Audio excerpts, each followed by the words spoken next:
திமுகவே தாங்கள் போட்டியிடக்கூடிய தொகுதிகளை விட்டுக் கொடுக்க முன்வந்திருக்கிற போது நாங்களும் விட்டுக் கொடுக்க வேண்டியது எங்களுடைய பொறுப்பு. திமுக தொடர்ந்து அதிமுகவை பாஜக அடிமை சொல்லக்கூடிய சூழல்ல எதிர்க்கட்சி எடப்பாடி பழனிசாமி திமுக கொண்டு கட்சிகளை திமுக அடிமை நடத்துதுங்கிற குற்றச்சாட்டு முன்வைக்கிறாரு.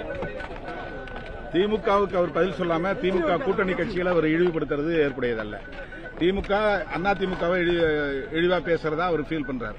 அப்படின்னா திமுகவை தான் அவர் விமர்சிக்கணும். ஆனா திமுகவில் இடம்பெற்றுள்ள கட்சிகளை அவர் விமர்சிப்பது ஏற்புடையதல்ல.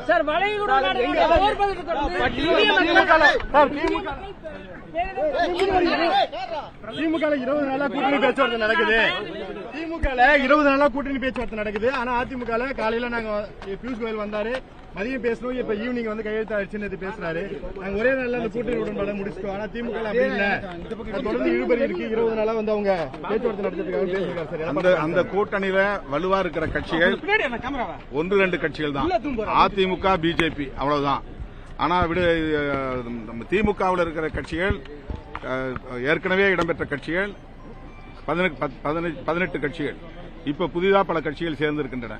ஆகவே நிறைய கட்சிகள் இடம்பெற்றிருக்கிற நிலையில் இந்த பேச்சுவார்த்தை கொஞ்சம் ஸ்லோவா தாமதமா போகிக் கொண்டிருக்கிறது. ஆனால் விரைந்து 2 நாட்களில் முடிவாகிவிடும். கடந்த முறை 2 பொது தொகுதி பெற்றிருந்தீங்க. இந்த முறை கூடுதலா 2 தொகுதி கொடுத்தாலுமே பொது தொகுதிக்கு நம்ம வலியுறுத்தணுமா? அதிகமான பொது இல்ல 2 தான் கேட்டோம். நம்ம 8ல 2 தான் கேட்டோம், 2 கொடுத்திருக்காங்க. 8ங்கிற எண்ணிக்கை உங்களுக்கு திருப்திகரமா இருக்கு?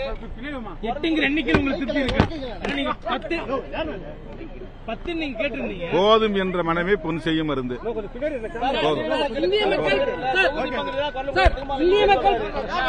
இந்திய மக்கள் பெருந்தொற்று காலங்களில் இருப்பது போன்ற தயார் நிலைக்கு இருக்கணும் அப்படின்னு